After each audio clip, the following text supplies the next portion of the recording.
have lived long enough to know that the people we fear most are often the ones carrying the heaviest silence. We judge a man by his quietness and call it coldness. We see a closed face and assume a closed heart. But now and then, life shows you the truth hiding behind what you thought you understood. I saw it happen once, in a small town called Copper Bluff. The ink on the foreclosure notice had not dried before Clara felt the banker's hand on her elbow, guiding her toward the door. 30 days. She stood on the boardwalk outside the Copper Bluff Savings and Loan, the paper crumpling in her fist. October wind pulled at her faded calico dress. Across the street, two women in front of the general store lowered their voices, but not low enough. Silas Cade, hard as a hitching post. That one, ain't smiled since '74. Something broke in him. Clara's fingers tightened on the notice. She had heard the name before. The rancher who buried his wife and son in the same week. The man who spoke to no one. And now Mr. Harmon, her dead husband's brother, was riding up the street toward her, dust rising behind his horse, a look on his face that said he had found a solution. Clara already knew she would hate it.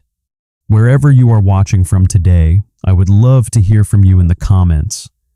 And if you have been enjoying these stories without subscribing, I hope you will consider joining us. It truly helps this little channel. Keep sharing these tales. The justice of the peace spoke too fast, words running together like water over stones. Clara stood in the cramped county clerk's office, her hands clasped in front of her worn dress. No flowers on the desk, no family in the wooden chairs behind them. Just two strangers pulled off the street to witness a shopkeeper smelling of tobacco and a woman with flour on her sleeves.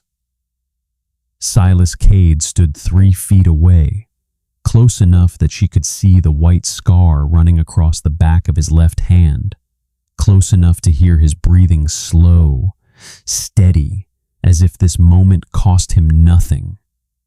"Do you take this woman?" "I do." He did not look at her. The justice handed Clara a pen. Her signature came out shaky, the letters too small. Silas signed beneath it bold strokes. No hesitation. The ink gleamed wet on the county ledger. "That's done, then," the justice said. "May God bless this union." Outside, a buckboard wagon waited. Silas climbed up first, then extended his hand. Clara took it, his palm rough as oak bark, fingers calloused from years of rope and reins. He released her the moment she found her balance on the seat. The horses started forward. Copper Bluff fell away behind them. 18 miles, he had said. Nothing more. Clara watched the autumn hills roll past gold and rust and copper, beautiful in the slanting afternoon light.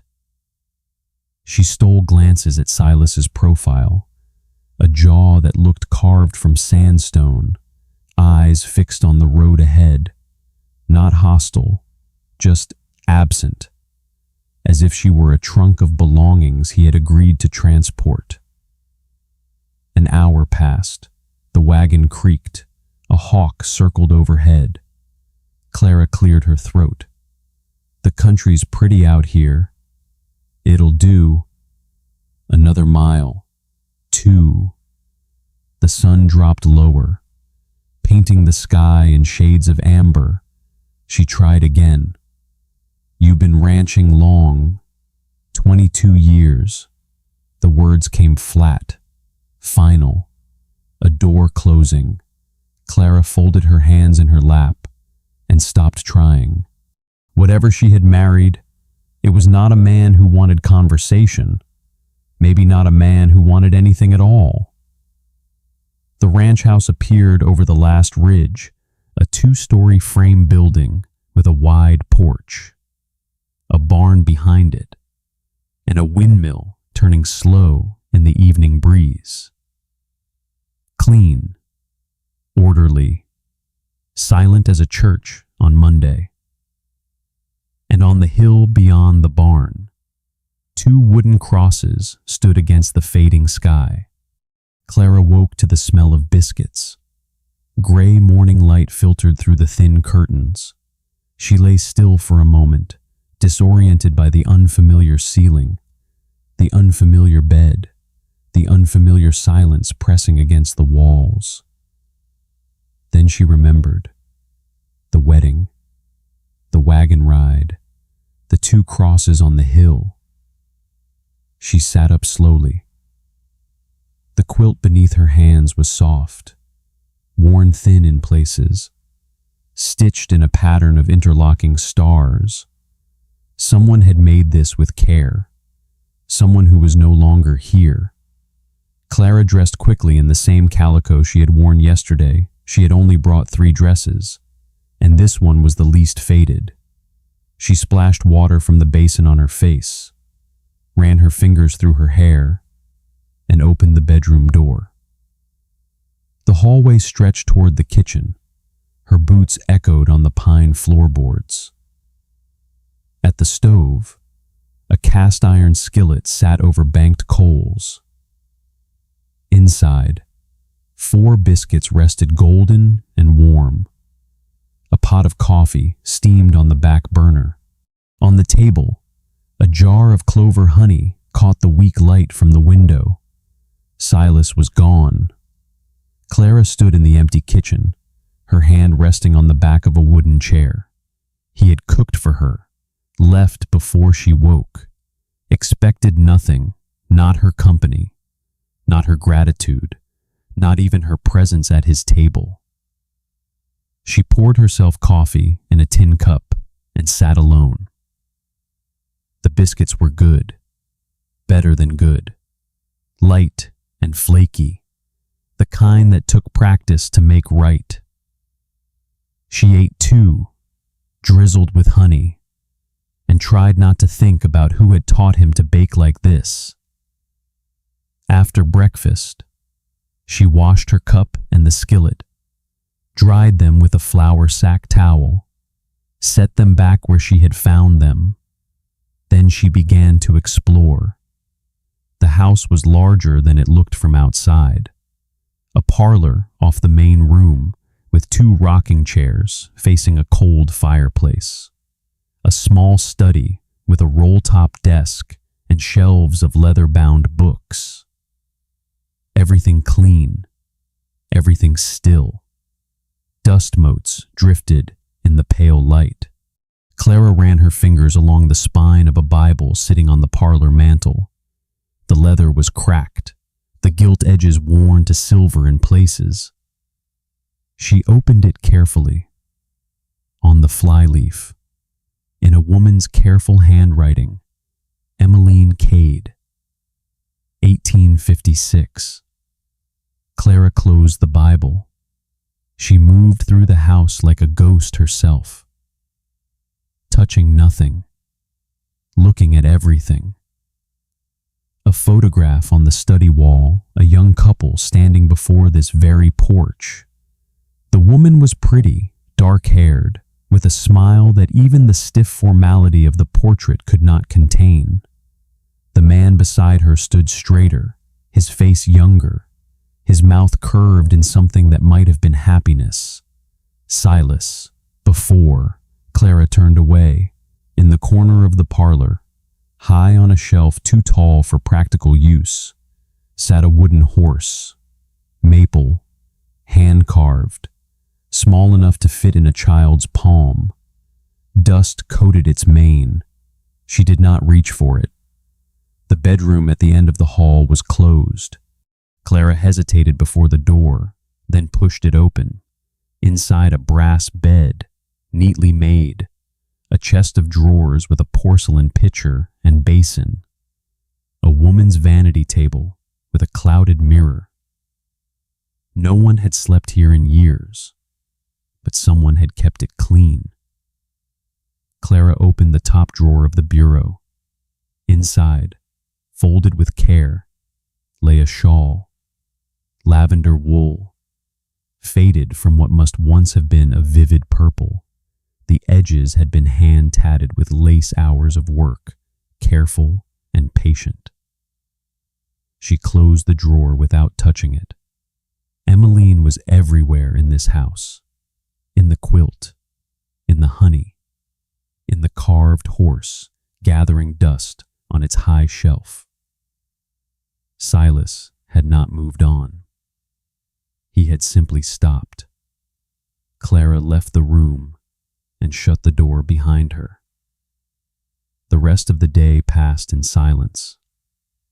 She found eggs in the henhouse, gathered them in her apron, fed the chickens, drew water from the well. The pump squeaked, rusted, but it worked. She washed the floors, beat the rag rugs on the porch railing, kept her hands busy because her mind would not stop circling. When dusk came, she cooked dinner, salt pork and beans, the only thing she found in quantity in the larder. She set 2 places at the table. Silas came in as the last light faded from the windows. His boots were muddy. His shirt carried the smell of horse and sweat and open air. He washed his hands at the basin, dried them on the towel, and sat across from her without a word. They ate in silence. He finished his plate in 5 minutes, sopping up the last of the bean juice with a biscuit from the morning batch. Then he rose, carried his plate to the wash basin, and turned toward the door. "You always eat this fast." Clara's voice surprised even herself. Silas paused, his hand on the door frame. "Habit," he said. "From what?" A long pause. The wind pressed against the windows. "Being alone." Then he was gone. The screen door slapped shut behind him. Clara sat at the table, her plate still half full, the silence rushing back in to fill the space where his voice had been. That night, she locked her bedroom door, turned the iron key until it clicked. She did not know if she was locking him out or herself in. She lay in the dark, staring at the ceiling, listening to the house settle around her, the creak of floorboards, the distant sound of the windmill turning, an owl somewhere beyond the barn, then footsteps, slow, heavy, moving down the hallway toward her door. Clara held her breath. Her fingers tightened on the quilt. The footsteps stopped outside her room. Silence. She could picture him there, standing in the dark, one hand raised toward the door, deciding something. The seconds stretched long. Her pulse beat in her throat. Then the footsteps moved away, down the hall, through the kitchen. The back door opened and closed. He had gone to the barn. Clara released her breath in a long, shaky stream. Her hands trembled against the quilt. But underneath the relief, something else stirred, something that felt almost like disappointment. She lay awake for a long time, the question circling her mind like a hawk over an open field. What had he been about to say? The days began to blur together. Clara woke each morning to the same routine gray light through the curtains. Coffee already warming on the stove. Silas already gone to the fields. She ate alone, cleaned alone, worked alone. By the time he returned at dusk, they had perhaps 10 words between them before he disappeared into the barn for the night. But small things began to accumulate, details she could not ignore. On the 3rd morning, Clara noticed the firewood, a fresh stack of split oak beside the kitchen door, the cuts clean and even, the bark still damp with morning dew. She had not heard him chopping, had not heard anything, yet there it was, enough wood to last a week, arranged in a neat pile that had not existed the night before. She carried an armload inside, stacked it by the stove, and said nothing when she saw him that evening. On the 5th morning, the water bucket was full. Clara stood at the kitchen basin, staring at the brimming pail. She had drawn water herself the day before, used most of it for washing. This morning, before the sun had cleared the eastern ridge, someone had walked to the well, worked the squeaking pump, and carried 20 pounds of water to her door. The pump handle was still wet when she checked. On the 7th morning, Clara opened her bedroom door and it swung without a sound. She stopped, hand on the frame, and pushed it back and forth, smooth, silent, the hinge that had squeaked for a week gone. She found the oil tin on the kitchen counter. The rag beside it still smelled of linseed. Silas never mentioned it, never waited for thanks, never seemed to expect anything in return. He simply did these things in the hours before dawn, when Clara was still sleeping, and disappeared before she could witness them. She did not know what to make of it. The gossip in town had painted him cold, closed off, a man who wanted nothing from the world and offered nothing back. But cold men did not rise at 4 in the morning to chop firewood for a woman they barely knew. Cold men did not oil hinges in the dark so their wife could sleep undisturbed. Clara found herself watching him more closely at their silent suppers. The way he held his fork practical, efficient, no wasted motion. The way his eyes moved to the window when the wind picked up, checking the weather by instinct. The way he waited.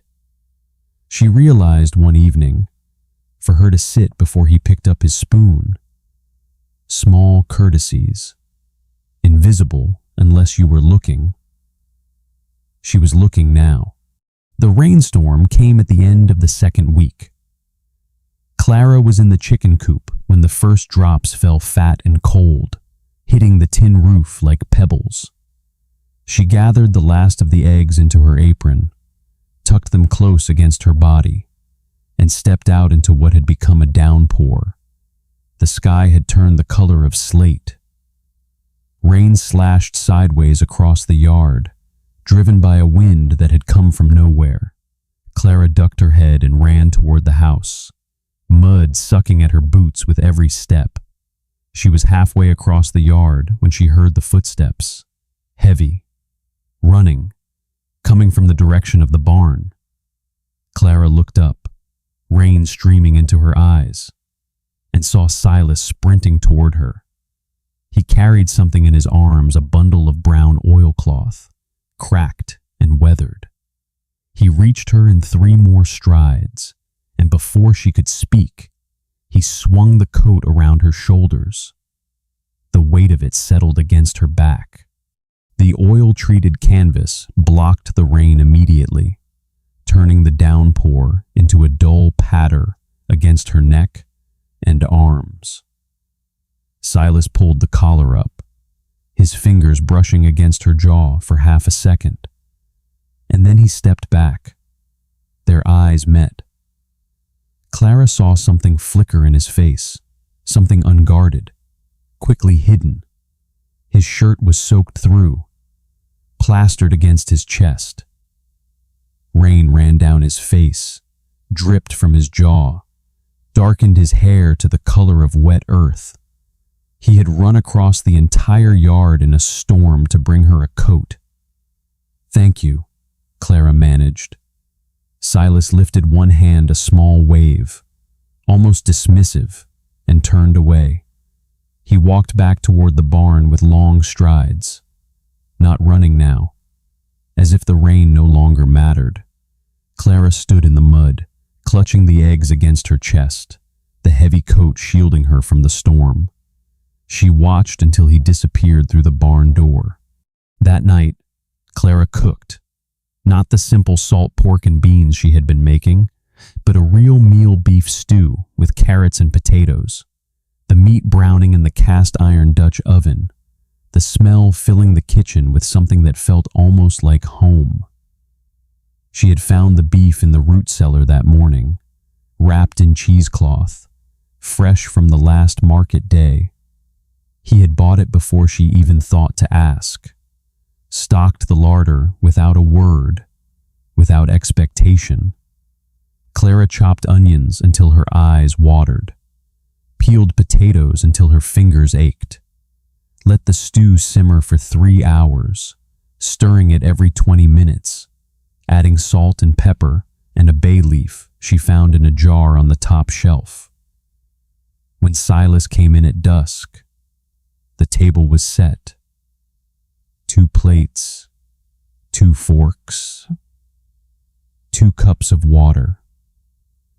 The kerosene lamp cast a warm circle of light across the worn wood. He stopped in the doorway. His eyes moved from the table to the stove to Clara, who stood with the ladle in her hand. "Smelled it from the barn," he said. "Sit down." He did.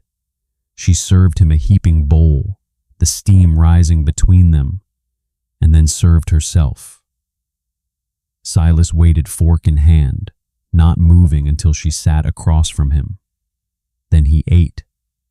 He did not speak while he chewed, did not compliment or criticize, but he finished the first bowl in 5 minutes, and when Clara offered a second, he nodded, ate that too, scraped the last of the gravy with a piece of bread she had baked that afternoon.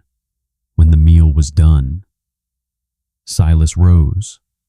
Clara expected him to leave, the way he always did, boots heavy on the floor, screen door slapping shut, barn swallowing him until morning. Instead, he carried his bowl to the wash basin, pumped water, picked up the soap. "You don't have to do that," Clara said. "You cooked. It's my job now." Silas scrubbed the bowl with a rag, rinsed it, set it on the drying rack. Then he reached for her bowl. "You didn't have to run out in the rain," Clara said quietly. "This morning." He kept scrubbing. "You were getting wet." "So were you." A small shrug. "I'm used to it." He finished the dishes in silence, both bowls, both forks, the ladle, the pot. Dried his hands on the flour sack towel and hung it on the hook by the stove. Then he turned toward the door. "Silas." He stopped. His back was to her, one hand on the door frame. Clara did not know what she wanted to say, only that she did not want him to leave yet. "The beef," she said. "You bought it before I asked. Notice the larder was low? You notice a lot." He did not answer. The wind pressed against the windows. The lamp flickered once. "Why?" Clara asked. "Why do you do all these things?" Silas stood very still. His shoulders rose and fell with a single breath. "House needed someone in it," he said. "Didn't want you leaving." Then he was gone, the door clicking shut behind him. And Clara sat alone at the table, with the lamp burning low and a question she had not thought to ask turning over in her mind. Not why he did these things, but why he was so afraid she might leave. Clara took the wagon to town alone. Silas had said nothing when she asked, just handed her the reins, showed her which roads to follow, and stood in the yard, watching as she drove away. The horses knew the route better than she did. They pulled steady and calm, their hooves beating a rhythm against the packed dirt road. Copper Bluff appeared over the last ridge after 2 hours of driving. Clara tied the horses at the hitching post outside the general store and climbed down. Her legs stiff from the journey.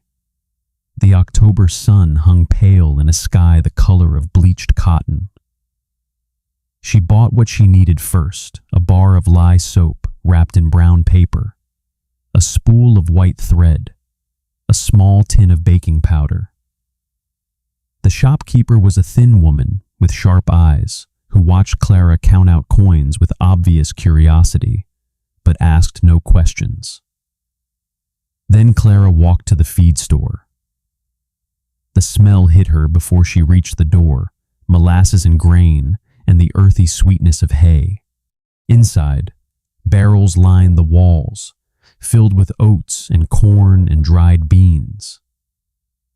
A man stood behind the counter, tallying figures in a leather-bound ledger. He was old, 70 at least, with white hair that stuck out beneath a battered felt hat and hands spotted with age. He looked up when Clara entered.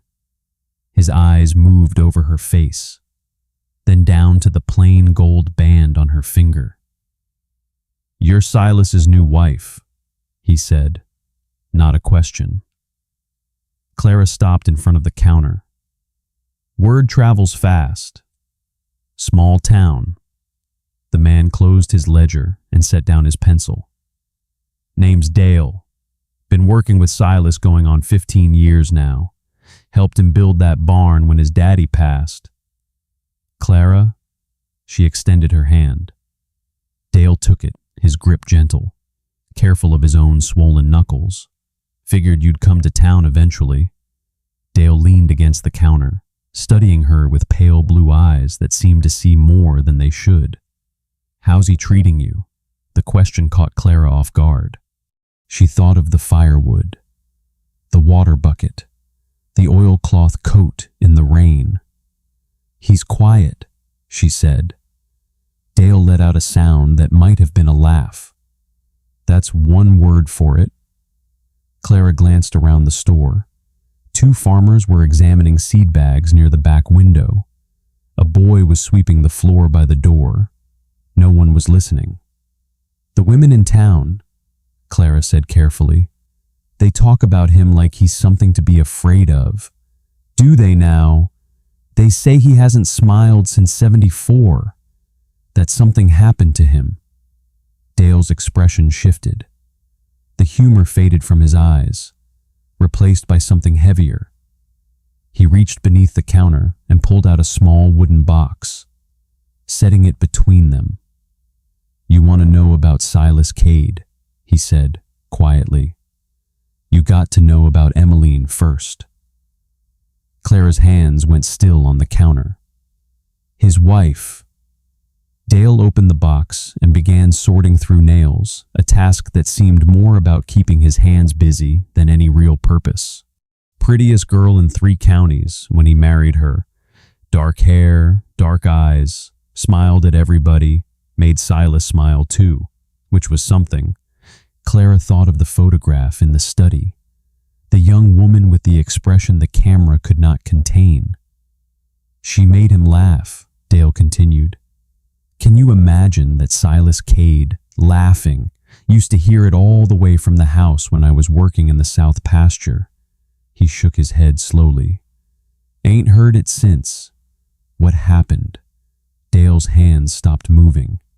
He looked at Clara for a long moment, as if deciding how much she could bear. "Scarlet fever," he said. "Fall of 74.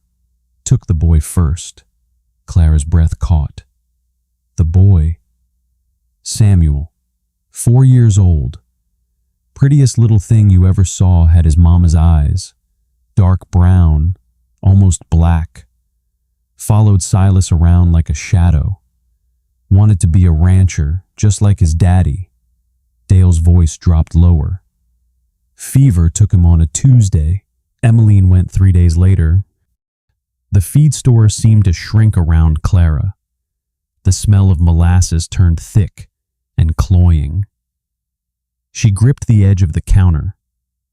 Silas dug 2 graves in 3 days, ma'am, his wife, then his boy, put them in the ground himself because he wouldn't let nobody else touch them. Dale looked down at the nails scattered across the counter. Hasn't stepped foot in church since he filled those graves. Can't say I blame him. Clara opened her mouth, closed it. The words would not come. Why didn't anyone tell me? She finally managed. Ain't their story to tell. And Silas don't talk about it. Ever. Dale shook his head. Not once in 6 years. Not to nobody. Clara thought of the wooden horse on the high shelf. The lavender shawl folded in the drawer. The bedroom door she had closed without entering. He ain't cold, ma'am. Dale's voice softened. I know that's what folks say, but I watched that man bury his whole world in a single week. Grief like that. It don't make you hard. It just hollows you out, takes everything soft, and leaves nothing but the bones. Clara's eyes burned. She blinked hard, refusing to let the tears fall.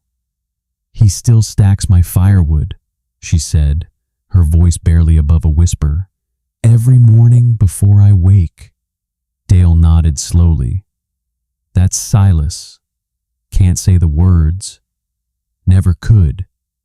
But he shows it in other ways. He paused. Emmy used to say he loved louder with his hands than most men do with their mouths. Clara stood silent for a long moment. The farmers at the back of the store had finished their business and were heading toward the door. The boy with the broom had disappeared outside. Do you have lemon drops? Clara asked suddenly. Dale blinked. Then a small, sad smile crossed his weathered face. Sammy's favorite, he said. Silas used to buy them every time he came to town. Let the boy have 2 before supper, no matter what Emmy said. He reached beneath the counter and pulled out a glass jar filled with yellow candies. Hasn't bought any in 6 years. He measured out a small handful and twisted them into a square of wax paper. When Clara reached for her coin purse, he shook his head. On the house. Clara tucked the lemon drops into her pocket. Her throat was too tight to speak. You take care of him, Dale said quietly. Lord knows he don't know how to take care of himself no more. The ride home stretched long and silent. Clara held the reins loosely, letting the horses find their own pace. The autumn hills rolled past gold and rust and copper, beautiful in the afternoon light, but she saw none of it. Her mind was full of images she had never witnessed. A dark-eyed boy chasing his father through the fields, a woman laughing on the porch, 2 fresh graves on a hill, the dirt still dark with rain. The lemon drops sat heavy in her pocket. She did not cry. The tears pressed behind her eyes, but she would not let them fall. Not here, not where the sky could see. When the ranch house appeared over the final ridge, Clara pulled the horses to a stop. She sat for a long moment, looking at the 2-story frame building, the barn behind it, the windmill turning slow in the evening breeze. And there, on the hill beyond the barn, the 2 wooden crosses. She had seen them every day since she arrived, had looked past them, around them, through them. Now she could not look away. Movement caught her eye, a figure in the south pasture, bent over a stretch of wire fence. Silas, working alone, the way he always worked. His back was to her, his shoulders broad against the fading light. Clara watched him drive a post into the ground with a heavy mallet, watched him stretch the wire, test its tension, move on to the next section. Every motion was efficient. practiced, the work of a man who had done this 1,000 times. But now she saw something else, a man who had buried his wife and his son in the same week, who had dug the graves himself because he could not bear for anyone else to touch them, who had not laughed in 6 years, had not set foot in church, had not spoken their names to a single soul, and who still, every morning before dawn, stacked firewood by her door. Clara flicked the reins. The horses started forward. She did not know what she would say to him, did not know if there were words for this kind of grief, this kind of silent, stubborn kindness. But she knew one thing. Tonight, she would leave the lemon drops on the kitchen table, and she would see what he did when he found them. Clara placed the lemon drops on the kitchen table and said nothing. She set them in the center, where the lamplight would catch the wax paper, where he could not miss them when he came in for supper. Then she turned back to the stove and stirred the pot of beans she had been cooking all afternoon. Her hands were steady. Her heart was not. The screen door creaked open at dusk. Clara did not turn around. She heard Silas's boots on the floor, heard the splash of water as he washed his hands at the basin, heard the scrape of the chair as he pulled it back from the table. Then silence. Clara stirred the beans, counted to 10, turned around. Silas sat motionless in his chair. His hands rested flat on the table, one on either side of the small twist of wax paper. His eyes were fixed on the yellow candies visible through the wrapping. He did not move, did not speak, did not seem to breathe. Clara set down the ladle and wiped her hands on her apron. She crossed to the table and sat across from him, the way she did every night. The lamp flickered between them, casting shadows across the worn wood. Silas's jaw worked. His fingers curled against the tabletop, then flattened again. "Where'd you get these?" His voice came out rough, scraped raw. "Dale?" A muscle twitched in his cheek. He reached out slowly, touched the wax paper with one finger, pulled his hand back. "He told you?" "Yes." Silas closed his eyes. For a long moment, he sat perfectly still, his face turned away from the light. Clara watched his chest rise and fall, watched the tension in his shoulders, the way his hands had curled into fists against the table. Then he picked up the lemon drops, held them in his palm, looked at them the way a man looks at something precious and broken. He slipped them into his shirt pocket without a word. Clara served supper. They ate in silence, but a different kind of silence now. Not the empty quiet of strangers sharing a roof. Something heavier. Something that waited. When the plates were cleared, Silas did not rise. He sat with his hands wrapped around his coffee cup, staring into the dark liquid as if searching for something at the bottom. "Tell me about Daniel." Clara looked up. Silas's eyes met hers, really met them, for the first time since the day they married. "My first husband," she said slowly. "You don't have to." He shook his head. "Forget I asked." "No." Clara set down her own cup. "It's fair. You want to know who you married." Silas waited. Clara looked past him, toward the window where the last light was fading from the sky. Daniel was a good man, kind, gentle, loved to laugh. She paused. But he wasn't careful, borrowed money he couldn't pay back, made promises he couldn't keep. When he died, there was nothing left but the debt and a roof that leaked every time it rained. "How long were you married?" 7 years. "Children." The word hung in the air between them, Clara shook her head slowly. We tried. Never happened. She folded her hands in her lap. Maybe that was a mercy. I couldn't have fed them. Silas was quiet for a long moment. His thumb traced the rim of his coffee cup. Man ought to leave his wife better off than he found her, he said finally. Clara looked at him. Is that what you believe? It's what I was raised to believe. He met her eyes. It's what I tried to do with Emmy. The name fell between them like a stone dropped into still water.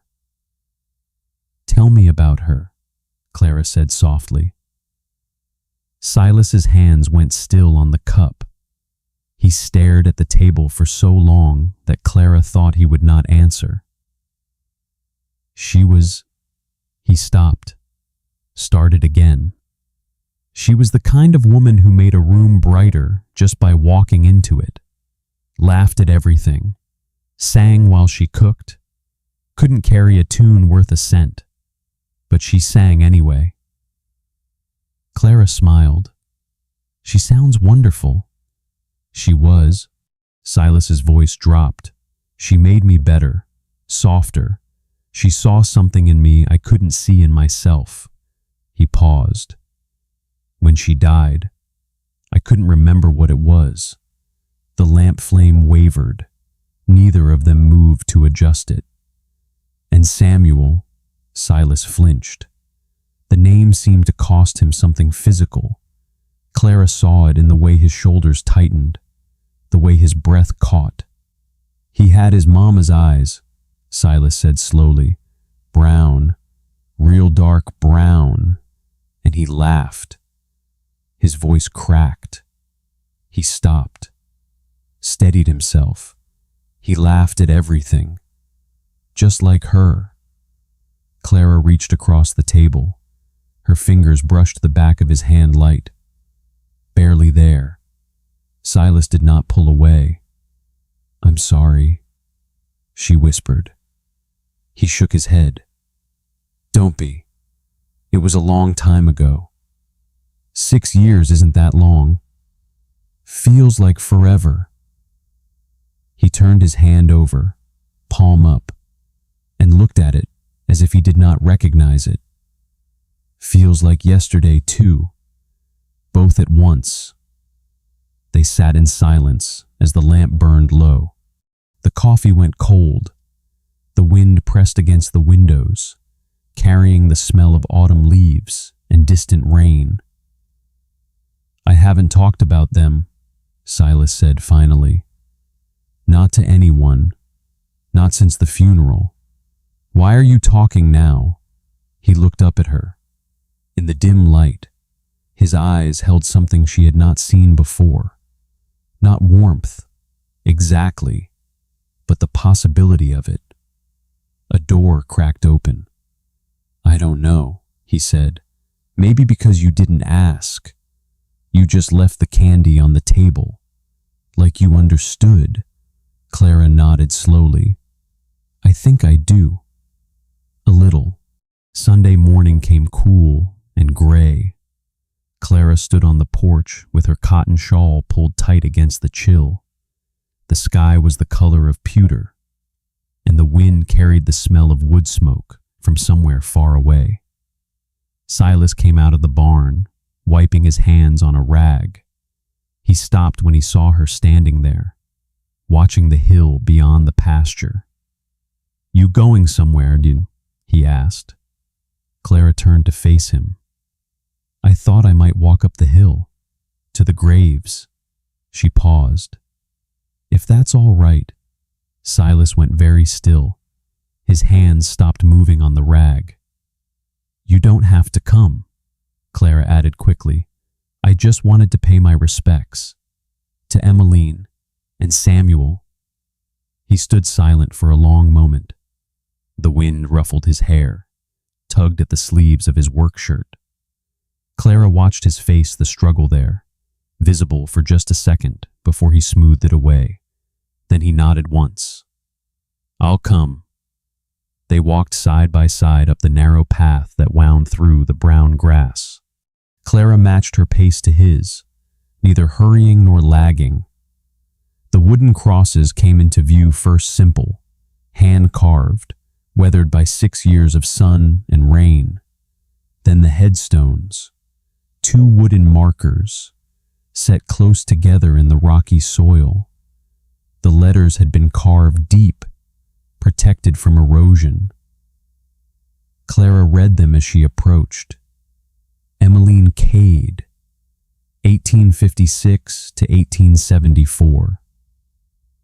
Beloved wife and mother, Samuel Cade, 1870 to 1874. Our little light. Wild goldenrod grew stubborn between the stones, yellow against the gray sky. Black-eyed Susans nodded in the wind, their dark centers turned toward the distant mountains. Clara stopped at the foot of the graves. Silas stood beside her, close enough that she could feel the warmth of his arm through her shawl. Neither spoke. The wind moved through the dry grass, making a sound like whispered secrets.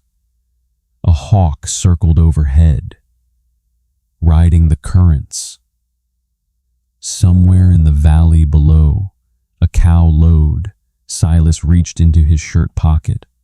His hand came out holding a single lemon drop, small, yellow, catching what little light the clouds allowed. He stepped forward and knelt before the smaller grave. Set the candy on top of the headstone, right in the center, where the rain would not wash it away. He'd eat the whole bag if I let him, Silas said softly. Emmy always said I spoiled him. A pause. Probably did. Clara's eyes burned. She blinked hard. Silas rose slowly. He stood looking down at the 2 graves. His shoulders curved inward, as if carrying a weight she could not see. Then his hand moved, brushed against hers. Clara held her breath. His fingers were rough, calloused, warm against the chill of the morning air. They did not clasp her hand, just rested there, touching. A question without words. She did not move away. They stood together in the gray morning light, 2 people who had both buried something precious, neither speaking, neither needing to. When they finally turned to walk back down the hill, Clara noticed something she had missed before.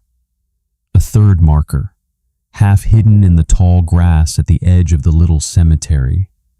Older than the others, the wood nearly black with age.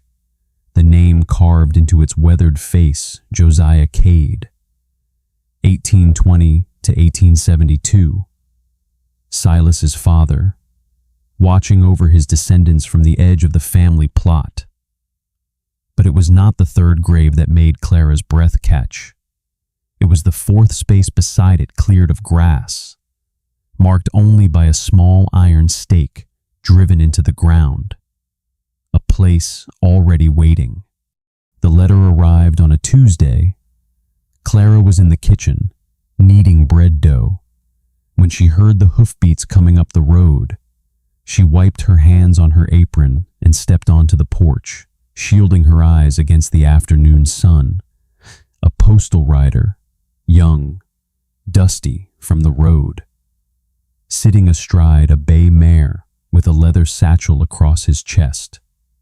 Mrs. Cade. Clara's hands went cold. That's me. The rider pulled an envelope from his bag. Forwarded from your previous address. Came through Mr. Harmon's place first. He handed it down to her. Sign here. Clara signed the receipt book with numb fingers. The rider touched his hat and rode away.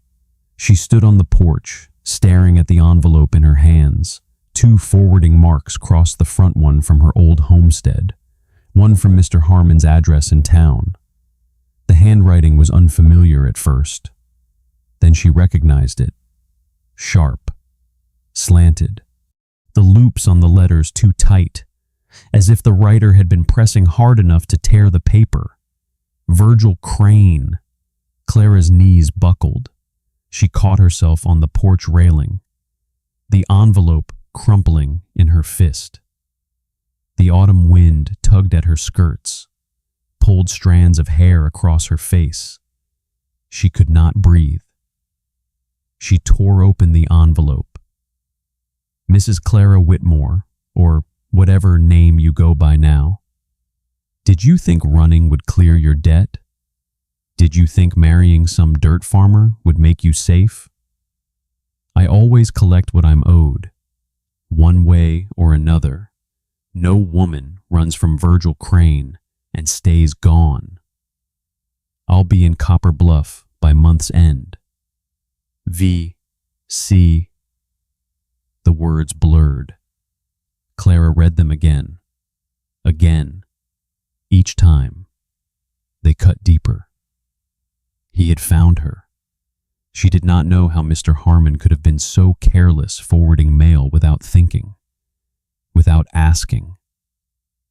But Virgil had found her, and he was coming. Clara stuffed the letter into her apron pocket. Her hands were shaking so badly she could barely fold the paper. She stumbled back inside, slammed the kitchen door, leaned against it with her eyes closed. The bread dough sat on the counter, half kneaded, already beginning to dry. She could not finish it, could not think, could not do anything but stand there, trembling, while the walls of this house that had started to feel like safety closed in around her. The days that followed were a slow unraveling. Clara jumped at every sound. The creak of the windmill, the bang of the barn door, the distant thunder of hooves on the road. She burned supper twice, dropped a plate that had belonged to Emmeline, and watched it shatter on the kitchen floor, white porcelain scattering across the pine boards like broken teeth. She knelt to pick up the pieces, cut her finger on a sharp edge, watched the blood well up and drip onto the floor, red against white against brown. She did not cry. She could not even do that much. Silas noticed. He said nothing at first, but his eyes followed her when she paced. His brow furrowed when she flinched at the sound of the screen door. He watched her push food around her plate without eating, watched her hands shake when she poured the coffee, watched her stare at nothing while the lamp burned down to a stub. "You all right?" Clara looked up. Silas stood in the kitchen doorway, hat in hand, dust from the field still clinging to his boots. "Fine." He did not move. "You ain't fine. You ain't been fine for 3 days. I said I'm fine." Silas studied her for a long moment. His jaw tightened. Then he nodded once, put on his hat, and walked back out to the barn. Clara pressed her hands flat on the kitchen table and willed herself to stop shaking. That night, the walls closed in completely. Clara lay in her bed, staring at the ceiling, listening to every creak and groan of the old house. The wind howled outside, rattling the windows in their frames. She had locked her door, but what good was a lock against a man like Virgil Crane? She remembered his face, the way he had looked at her in Daniel's parlor, 3 weeks after the funeral, when he had come to collect. The way his eyes had moved down her body, slow and deliberate, while he explained what her husband's debt really meant. "If you can't pay in money, Mrs. Whitmore, there are other arrangements." Clara had run, left everything, sold what she could, abandoned what she couldn't, and fled to Copper Bluff with nothing but a trunk and a desperate prayer. And now he had found her. The shame of it burned in her chest. She had thought herself free, had allowed herself to hope to feel safe, even in this quiet house with this quiet man. She had been a fool, a stupid, desperate fool who had traded one cage for another and called it salvation. Clara threw off the covers and stood. The floor was cold beneath her bare feet. She pulled her dress over her shift, not bothering with petticoats, and slipped out of the room. The kitchen was dark. She moved through it by memory, out the back door, across the yard toward the barn. She needed air, needed space, needed to be somewhere that did not feel like a trap. The mud from the afternoon rain sucked at her shoes. Halfway across the yard, her foot caught on a root hidden in the dark. She went down hard. Her hands sank into the black mud. Her knees hit the ground with a wet smack. Cold water soaking through her dress instantly. The impact knocked the breath from her lungs. She tried to push herself up, but her palms slipped in the muck, and she fell forward again, face inches from the ground, arms shaking, unable to find purchase. Clara stayed there, on her hands and knees in the mud, in the dark, alone. The cold seeped through the thin cotton of her dress, plastering it against her skin. Mud coated her fingers, worked its way under her nails. The smell of wet earth filled her nose, rich and rotting. The smell of things buried. What was she? A widow who had run from one bad situation into another. A woman who had sold herself to a stranger to escape her debts. And now that past had followed her anyway. And she was kneeling in the mud in the middle of the night like a beggar, like an animal, too weak and too stupid to even stand. She had nothing. She was nothing. Every choice she had ever made had led her here to this patch of mud, to this moment of complete and utter humiliation. She did not cry. The tears would not come.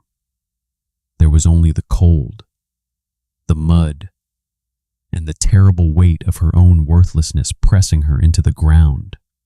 Finally, she pulled herself up. Her dress was ruined. Her hands were black with muck. Her hair had come loose and hung in wet strings around her face. She staggered the rest of the way to the barn and slipped inside, leaving a trail of muddy footprints on the wooden floor. The smell of horses and hay wrapped around her, familiar now, almost comforting. She found a horse blanket on a nail by the door, pulled it around her shoulders, and sank down onto an overturned milk pail. The blanket was rough and smelled of sweat, but it was dry. Clara pulled her knees to her chest and made herself small. The barn door creaked open. Clara's head snapped up. Her heart slammed against her ribs. Silas stood in the doorway, a lantern in one hand. The light threw his shadow long and dark across the hay-strewn floor. His eyes moved from her face to her mud-caked dress to the tracks she had left across the barn. "You've been crying." Clara shook her head. "I haven't." Silas set the lantern on a hay bale and walked toward her. He stopped 3 feet away, close enough that she could see the concern in his eyes, the way his jaw was set tight. "Tell me," the words came out before she could stop them. "His name is Virgil Crane. He bought Daniel's debts after the funeral, all of them." Clara's voice shook. "He came to collect, said if I couldn't pay in money." She stopped. The shame rose in her throat like bile. "He said I'd pay another way, Silas did not move. That's why I ran. That's why I came here. That's why I married you. The words tore out of her, ugly and raw. Not because I wanted a husband, because I had nowhere else to go, because I was desperate and pathetic, and I used you to hide. She waited for disgust, for anger, for the cold dismissal she deserved. Silas knelt in front of her. The lantern light caught the lines of his face, the silver threads in his dark hair. "He sent a letter," Clara whispered. "He's coming. By month's end. He knows where I am." Silas's jaw tightened. His hands curled into fists on his knees. "You don't even know what he wants from me," Clara said. "Don't matter.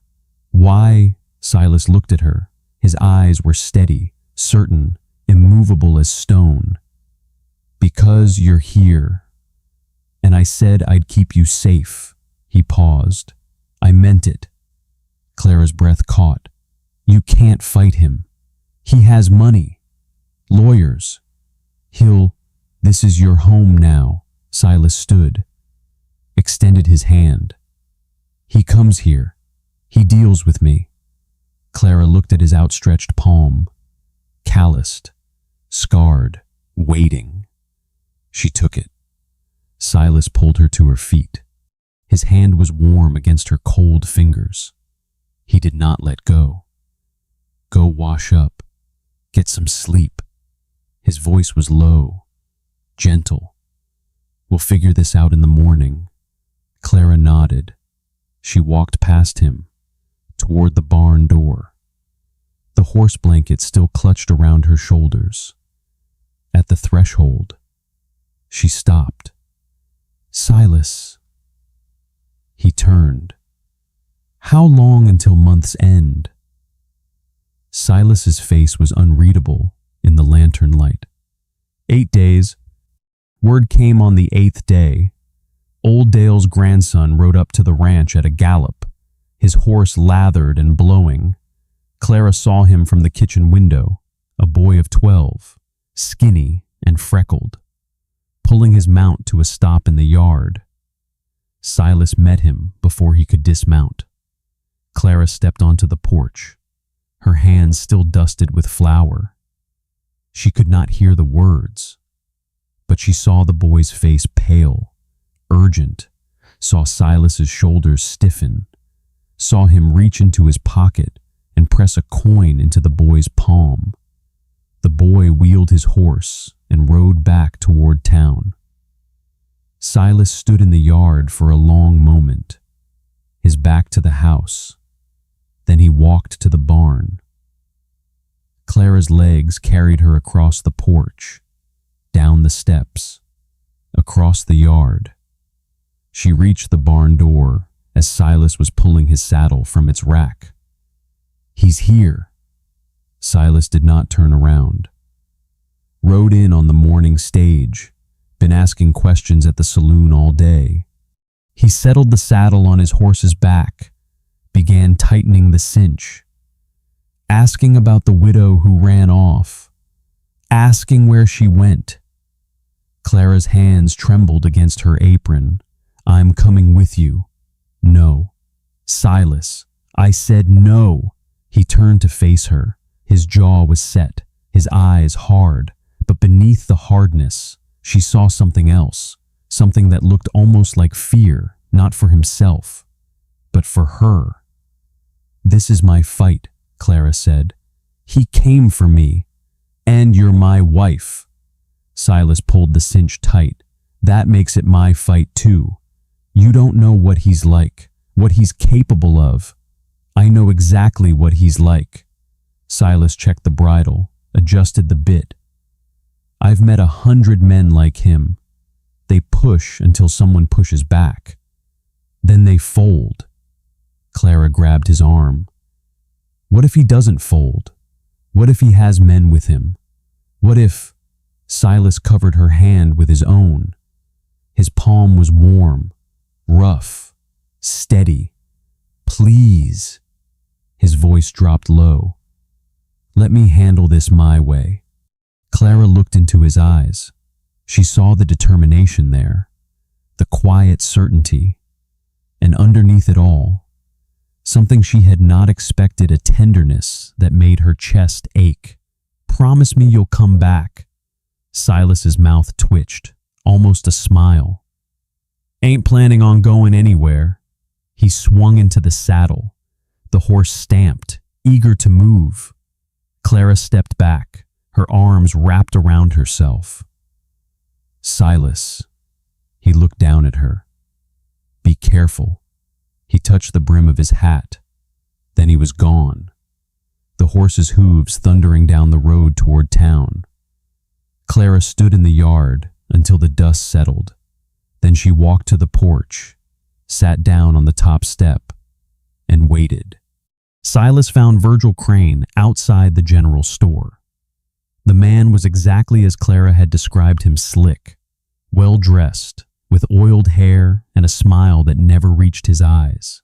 He stood on the boardwalk with his hands in the pockets of a city-cut suit, watching the street like he owned it. Silas dismounted, tied his horse to the hitching post, walked across the street with slow, deliberate steps. Virgil saw him coming. The smile widened. Well, you must be the new husband." He looked Silas up and down, the worn boots, the dusty clothes, the calloused hands. "Dirt farmer, from the look of you. She certainly traded down." Silas stopped 3 feet away. "You Virgil Crane." "I am." Virgil pulled a silver case from his vest pocket, extracted a thin cigar. "And you're the fool who married another man's debt. Clara's my wife now. Her first husband's debts went into the ground with him." Virgil lit his cigar with a match. The smoke curled between them, sharp and sweet. "That's not how it works. Friend, debts don't die. They transfer." He took a long drag, let the smoke drift from his nostrils. "Your wife owes me $300 plus interest. That comes to..." He pretended to calculate. "Let's call it 400, payable immediately. She don't owe you anything. The law says different." Silas reached into his coat. Virgil's hand moved toward his belt, but Silas only pulled out a folded document. He held it up. "Marriage certificate, county sealed. Clara Whitmore became Clara Cade 3 weeks ago." He unfolded a second paper. "And this here is the receipt for her previous debts, paid in full by me, to the bank, to the general store, to every creditor with a legitimate claim." Virgil's smile flickered. Those weren't the only debts. They were the only legal ones. The boardwalk had grown quiet. Silas became aware of faces in windows, figures in doorways. The barber had stepped out of his shop, razor still in hand. The blacksmith stood at the entrance to his forge, arms folded across his massive chest. Virgil noticed too. His eyes moved across the gathering crowd. "You think these people scare me? I think you're a long way from home, Mr. Crane." Silas's voice stayed level. "I think you came here expecting to find a woman alone.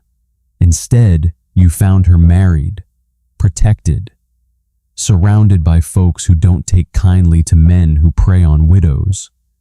I'm not preying on anyone. I'm collecting a debt. You're collecting shame." The voice came from behind Silas.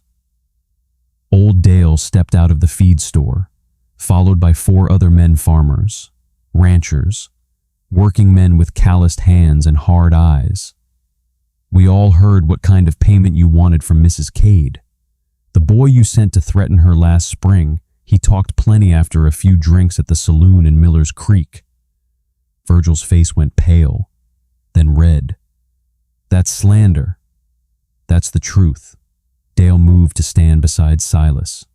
"And if you want to call the law, Go ahead. Sheriff Morrison is inside the saloon right now. Been listening to you brag all morning about how you were going to collect from the widow one way or another. The crowd had grown. 12 men now. Women watching from windows. Children peering around corners. Virgil looked at them. His hand moved toward his belt again, then stopped. Something shifted in his face. The calculation of odds. The recognition that he was alone, far from anyone who owed him loyalty, surrounded by people who had already judged him. But it was not the crowd that broke him. His eyes had drifted past Silas, past the gathered townsmen, toward the ridge beyond the last row of buildings. The afternoon sun caught the hilltop where 2 wooden crosses stood against the pale sky, small, simple, weathered by years of wind and rain. Virgil went still. "What's up there?" His voice had changed, quieter, uncertain. Silas turned his head, looked at the crosses, looked back. "My wife, my son, scarlet fever." 6 years ago, something moved across Virgil's face. His hand went to his vest pocket, not reaching for a weapon, but touching something beneath the fabric. His fingers lingered there, pressing against the cloth. "I had a boy." The words came out rough, almost unwilling. "Died when he was 3. Typhoid." The boardwalk was silent. Virgil stared at the crosses for a long moment. His jaw worked. His throat moved as he swallowed. The cigar had gone out, forgotten between his fingers. "This woman," he said slowly, "Clara, she really your wife now. She is. And you'll stand by her no matter what I say she owes." Silas did not hesitate. "I will." Virgil looked at him, looked at the men standing behind him, looked at the crosses on the hill. His hand dropped from his vest pocket. He stared at the dead cigar, then let it fall to the boardwalk. "The 4 o'clock stage," he said. "That's when it leaves." "It is." Virgil nodded once. He did not look at Silas again, did not look at the crowd. He walked down the boardwalk with slow, heavy steps past the saloon, past the livery, toward the stagecoach depot at the end of the street. Old Dale let out a long breath. "Well, didn't expect that." Silas watched Virgil's retreating back. The man's shoulders were curved inward. His head bowed, not the posture of a predator, denied his prey, but something else, something broken open. "What do you think changed his mind?" Silas looked at the crosses on the hill. The wind moved through the dry grass around them, bending the stalks like waves on a golden sea. "Grief," he said quietly. "Sometimes it makes you cruel. Sometimes it makes you remember what cruelty costs." Dale clapped him on the shoulder. "Go home. Silas, your wife's waiting." Clara saw him coming over the last ridge. She was on her feet before the horse reached the yard, running across the packed dirt, her skirts hiked above her ankles. Silas swung down from the saddle, and she was there, hands on his arms, eyes searching his face. "What happened? Is he gone?" Silas looked at her, really looked at her, the way he had that night in the barn. "He's gone. 4 o'clock stage."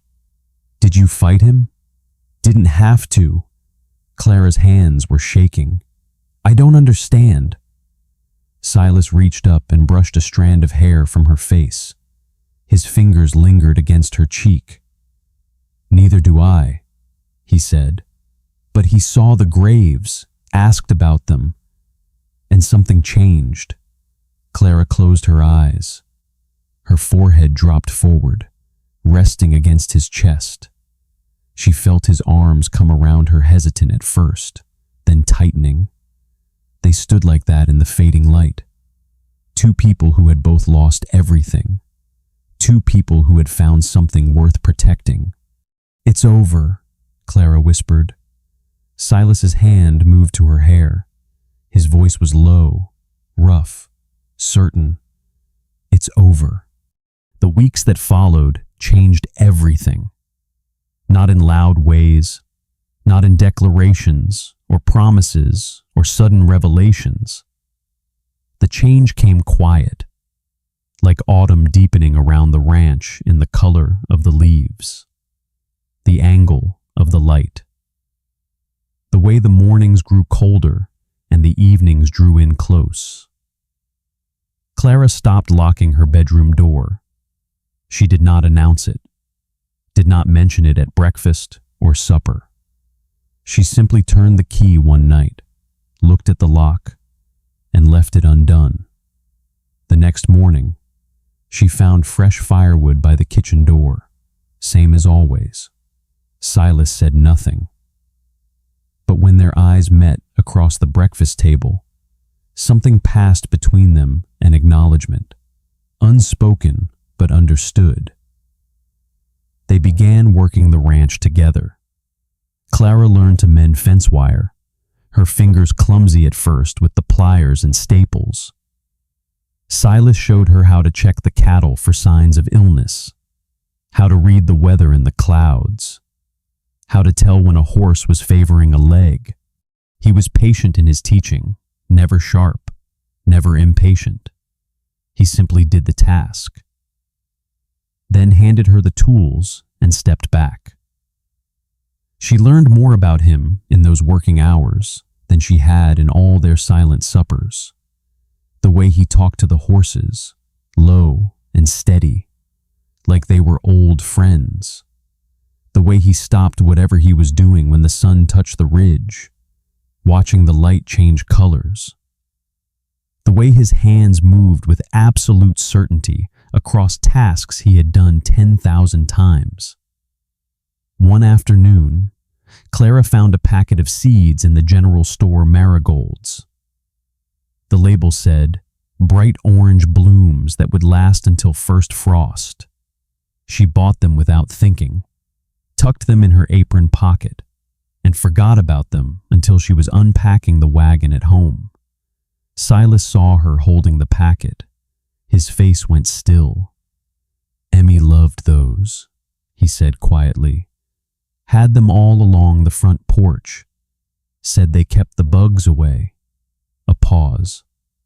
"I couldn't plant them again." After, Clara looked at the seeds in her hand, then at the bare dirt along the porch railing, where something had once grown. "Would you mind if I did?" Silas was quiet for a long moment. His eyes moved from the seeds to the porch to Clara's face. "No," he said finally. "I wouldn't mind." Clara planted them the next morning. She dug small holes in the hard-packed earth, loosened the soil with her fingers, dropped the seeds in one by one. Silas watched from the barn doorway, not helping, not interfering, just watching. When she finished, she stood and brushed the dirt from her knees. Silas walked over, looked down at the row of freshly turned earth. "She'd have liked you," he said. Clara did not know what to say, so she said nothing, just stood beside him, looking at the place where flowers would grow. The conversation came on a Sunday evening. They sat on the porch as the sun went down, wrapped in wool coats against the autumn chill. The sky was streaked with orange and pink, the colors fading slowly into purple as the stars began to appear. Clara had brought out 2 cups of apple cider, warmed on the stove. The steam curled between them, fragrant and sweet. "Can I ask you something?" Silas turned his head. The fading light caught the silver in his hair, the lines around his eyes. "Go ahead. Why did you say yes to the marriage?" Clara wrapped her hands around her cup. "You didn't know me, didn't know anything about me, and you agreed to pay off a stranger's debts just to have her in your house." Silas was quiet for a long time. His eyes moved to the horizon, where the last sliver of sun was sinking behind the mountains. "House was too quiet," he said, finally.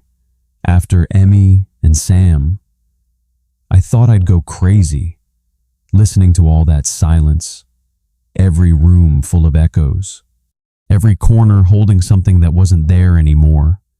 He took a sip of cider, set the cup on the porch railing. "Harmon came to me with the offer, said there was a widow needed help, said she was in trouble, had nowhere to go."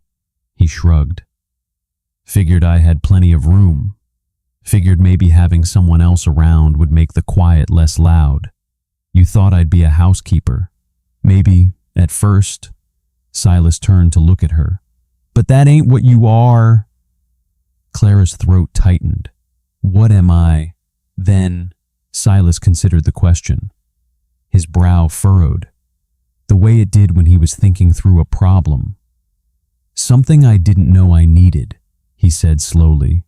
"Someone to fill up the empty places, not by pretending they ain't there, just by being here, living here, making it a home again instead of a grave." The stars were coming out now, one by one, scattered across the darkening sky. "I was scared," Clara admitted. "When I came here, scared of you, of what this marriage would mean, of what you'd want from me. I know, you never pushed, never demanded anything. Wasn't my place to demand." Clara shook her head. "Most men wouldn't see it that way. Most men didn't bury their whole family in a week." Silas's voice was rough. "Losing Emmy and Sam taught me what matters. And what don't." He paused. "Pushing someone to love you don't make them love you. It just makes them afraid." Clara reached across the space between their chairs. Her hand found his rough, calloused, warm despite the evening chill. Silas looked down at their joined hands, then up at her face. "I'm glad you're here," Clara said softly. His fingers curled around hers. "So am I." A week later, Clara walked up the hill alone. The wooden crosses stood dark against the gray morning sky. The goldenrod had faded, but the black-eyed Susans still clung to life, their dark centers turned toward the weak sun. Clara knelt before the two graves. In her hands, she carried a bundle of wildflowers, late-blooming asters she had found growing by the creek, their purple petals bright against the brown grass. She divided the bundle in two, laid half on Emmeline's grave, half on Samuel's. "I hope you don't mind me being here," she said quietly. "I know this wasn't how it was supposed to be. You were supposed to grow old with him, watch your boy become a man, have grandchildren running through that house." The wind moved through the grass, bending the stalks. "But I want you to know I'm taking care of him, best I can. He still misses you, every day.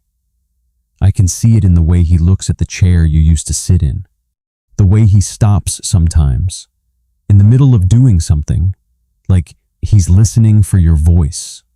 Clara wiped her eyes with the back of her hand. "I'm not trying to replace you. I couldn't, even if I wanted to. You were his first love, the mother of his child. Nothing I do will ever change that." She stood slowly, her knees aching from the cold ground. "But I'll keep the marigolds growing, and I'll make sure he eats. and I'll be here when the quiet gets too loud for him to bear alone." She touched the top of Samuel's headstone, a brief, gentle gesture. "He says you would have liked me. I hope that's true." That evening, dinner was simple: bread and stew. The same meal they had shared a dozen times before, but something was different. The lamp burned golden on the table between them. The fire crackled in the hearth. Outside, the wind had died down, leaving the night still and clear. Clara noticed that Silas had left the kitchen door open.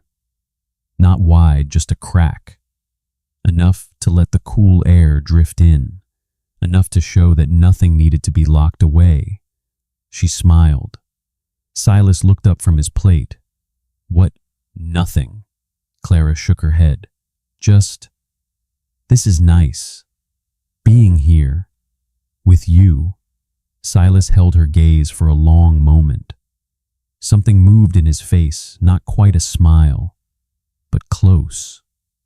Closer than she had ever seen. "Clara," he said. Just her name. Nothing more. But the way he said it low and quiet, like it was something worth keeping, made her chest ache. She reached across the table, placed her hand over his. "Emmeline, Samuel." She paused. "You think they'd mind me being here?" Silas was silent for a long time. His jaw worked. His eyes dropped to their joined hands, then rose to meet hers. "I think Emmy'd be glad," he said finally. "That someone's looking after me." His voice caught. He cleared his throat. "And Sam? Sam would have liked you. You laugh easy." A pause.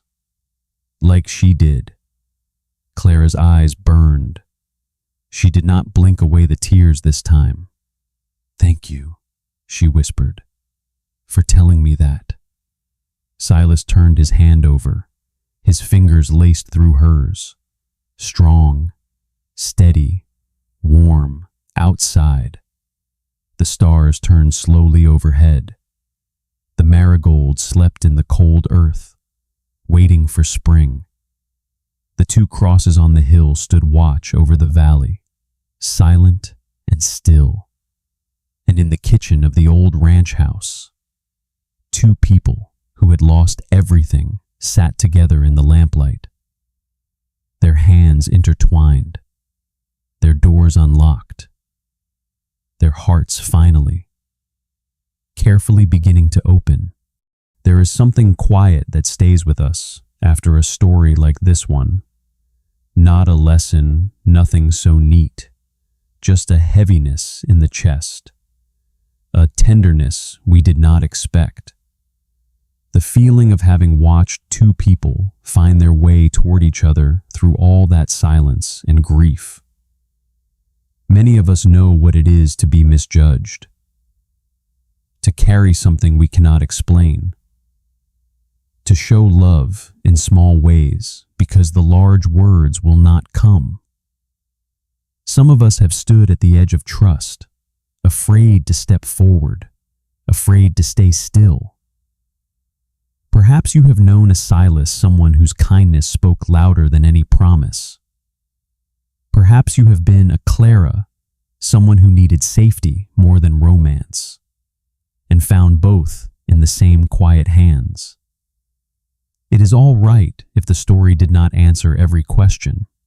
Some things are meant to rest unfinished, the way real life does. The door left open, the hand reaching across the table. That is enough. Thank you for staying until the end. It means more than you know.